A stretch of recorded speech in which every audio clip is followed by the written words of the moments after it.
दोस्तों, इस देश में अतीक अहमद के मर्डर के बाद कुछ लोग इस तरह से छाती पीट पीट कर मातम बना रहे हैं जैसे उनका अब्बा मर गया हो, जैसे अतीक अहमद बहुत ही अच्छा व्यक्ति हो, उसने पूरी ज़िंदगी नेकियों में गुजारी हो। कुछ लोग उसके लिए नमाज पढ़ रहे हैं, कुछ उसके लिए कह रहे हैं कि अमर रहे, जबकि अतीक अहमद इतना खतरनाक व्यक्ति था कि कई मर्डर उसके ऊपर थे, कई लोगों के साथ चीटिंग उसने की थी, आम लोगों के साथ नहीं, खास लोगों के साथ भी। 2004 से लेकर 2014 तक इस देश में केंद्र में कांग्रेस की सरकार थी और कांग्रेस की सरकार में सबसे ताकतवर व्यक्ति थी सोनिया गांधी। अतीक अहमद उस वक्त सांसद था, फूलपुर लोकसभा से सांसद, जहां से जवाहरलाल नेहरू सांसद रहे थे, वहां से सांसद था। उत्तर प्रदेश में समाजवादी पार्टी की सरकार थी और उस वक्त उसने सोनिया गांधी की रिश्तेदार वीरा गांधी की संपत्ति पर भी कब्जा कर लिया था। यानी सोनिया गांधी की खास रिश्तेदार उसकी संपत्ति कब्जा ली थी अतीक अहमद ने, इतना ताकतवर व्यक्ति था।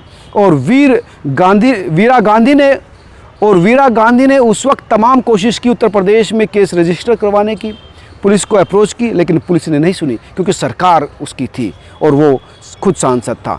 जब हार थक कर वीरा गांधी ने सोनिया गांधी को अप्रोच किया और बताया कि मेरी जो सिविल लाइंस वाली प्रॉपर्टी है उस पर अतीक अहमद ने कब्जा कर लिया, घर की चाबी उसके पास थी और इसके साथ साथ दूसरी जो प्रॉपर्टी थी उस पर भी उसकी नज़रें थी।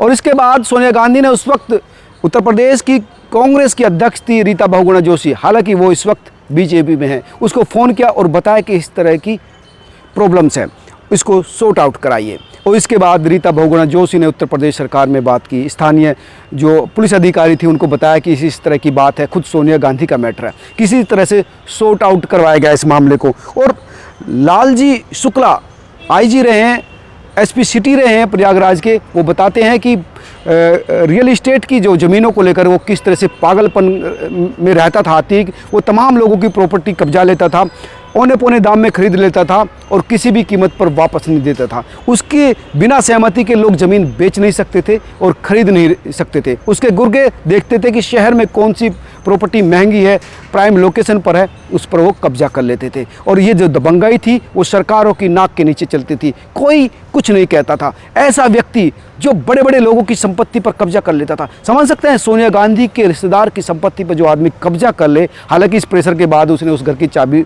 वापस कर दी थी और 1 एकड़ ज़मीन की, मतलब ये करोड़ों अरबों की संपत्ति थी जिसको लेकर उसने कब्जा किया था और बड़ी मुश्किल से छोड़ा था। ऐसे व्यक्ति की मौत पर, हालांकि गलत तरीके से मौत हुई है, उसको जस्टिफाई नहीं किया जा सकता, लेकिन ऐसी व्यक्ति की मौत पर अमर रहे के नारे न लगाए जाए, उसको शहीद का दर्जा देने की बात की जाए, तो इससे ज़्यादा शर्मिंदा क्या है। अलकायदा ने भी धमकी दी है कि वो इसका बदला लेगा और अलकायदा जैसे ही लोग ये हैं। सबसे शर्मनाक स्थिति ये है कि सिर्फ आम लोग नहीं बल्कि बड़े बड़े नेता के बड़े बड़े पदाधिकारी इस तरह के कमेंट कर रहे हैं, वो कहीं ना कहीं शर्मिंदा करने वाली बात है। दोस्तों, ये थी अतीक अहमद की वो सच्चाई जो आप लोगों को पता चलनी चाहिए। आप क्या सोचते हैं ज़रूर बताएं। नमस्कार।